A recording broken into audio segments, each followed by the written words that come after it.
আসসালামু আলাইকুম ওরহমতুল্লাহ।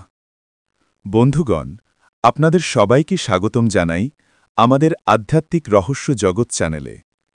এখানে আমরা আলোচনা করি মানুষের অন্তরের অজানা শক্তি, গুপ্তবিদ্যা, তাবিজ কবজ, দোয়া মন্ত্র এবং আধ্যাত্মিক রহস্যময় জগৎ নিয়ে। আজকের আলোচনার বিষয় মানুষকে বশ করা, শত্রুকে কষ্ট দেওয়া, মনমতো কাজ করানো এবং রক্ষা বা আক্রমণাত্মক উদ্দেশ্যে আধ্যাত্মিক প্রক্রিয়া। মানুষের জীবনে সুখশান্তির পাশাপাশি শত্রু, বিপদ আর বাধাও আসে।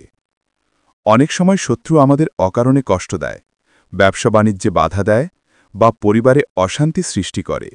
আবার অনেক সময় প্রিয় মানুষকে কাছে টানার ইচ্ছে জাগে, নিজের কথা শোনাতে চাই। এসব ক্ষেত্রে আধ্যাত্মিক বিজ্ঞানের ভিন্ন ভিন্ন শাখা যুগ যুগ ধরে ব্যবহৃত হয়ে আসছে। ১. মানুষকে বশ করা বা নিয়ন্ত্রণ করা। প্রাচীনকালে বশীকরণ বিদ্যা ব্যাপকভাবে প্রচলিত ছিল। বিশেষ কিছু দোয়া, মন্ত্র অথবা নকশা কাগজে লিখে সঙ্গে রাখলে অথবা পানিতে পড়ে পান করালে বলা হয় যে মানুষ সহজেই বশে আসে।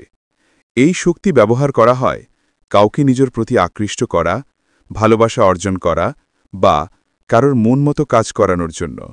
তবে মনে রাখবেন, এটি সৎ উদ্দেশ্যে ব্যবহার করলে সুফল মেলে, আর অন্যায়ভাবে ব্যবহার করলে উল্টো ক্ষতি হওয়ারও ভয় থাকে। তাই জ্ঞানীরা সবসময় পরামর্শ দেন কেবল আত্মরক্ষার জন্য এসব প্রক্রিয়া ব্যবহার করতে। ২. শত্রুকে কষ্ট দেওয়া বা অসুস্থ করা। শত্রুর আক্রমণ থেকে বাঁচার জন্য বা প্রতিশোধ নেওয়ার জন্য আধ্যাত্মিক উপায় রয়েছে। অনেক সময় বিশেষ মন্ত্রপাঠ, নকশা কিংবা তাবিজ তৈরি করে শত্রুকে দুর্বল বা অসুস্থ করে ফেলার চেষ্টা করা হয়।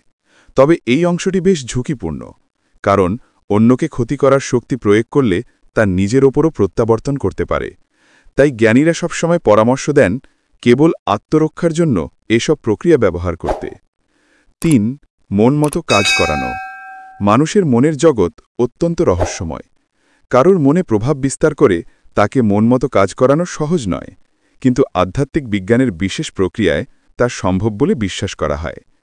উদাহরণস্বরূপ, কিছু তদবির বা দোয়া রয়েছে যেগুলো পাঠ করে কারোর উপর প্রভাব বিস্তার করা যায়। এতে মানুষ আপনার কথা শুনে, আপনাকে মান্য করে এবং বিরোধ না করে। ৪. রক্ষা বা আক্রমণাত্মক উদ্দেশ্যে ব্যবহার। কেবল আক্রমণই নয়, বরং আত্মরক্ষার ক্ষেত্রেও এসব আধ্যাত্মিক শক্তির ব্যবহার হয়। বিশেষ দোয়া, কোরআনের আয়াত বা পুঁথিগত মন্ত্রের মাধ্যমে দুর্ঘটনা, অশুভ আত্মা বা হঠাৎ বিপদ থেকে রক্ষা পাওয়া যায়। আবার কোনো আক্রমণকারীর বিরুদ্ধে প্রতিরোধ গড়তেও এগুলো কার্যকর বলে অনেকে বিশ্বাস করেন।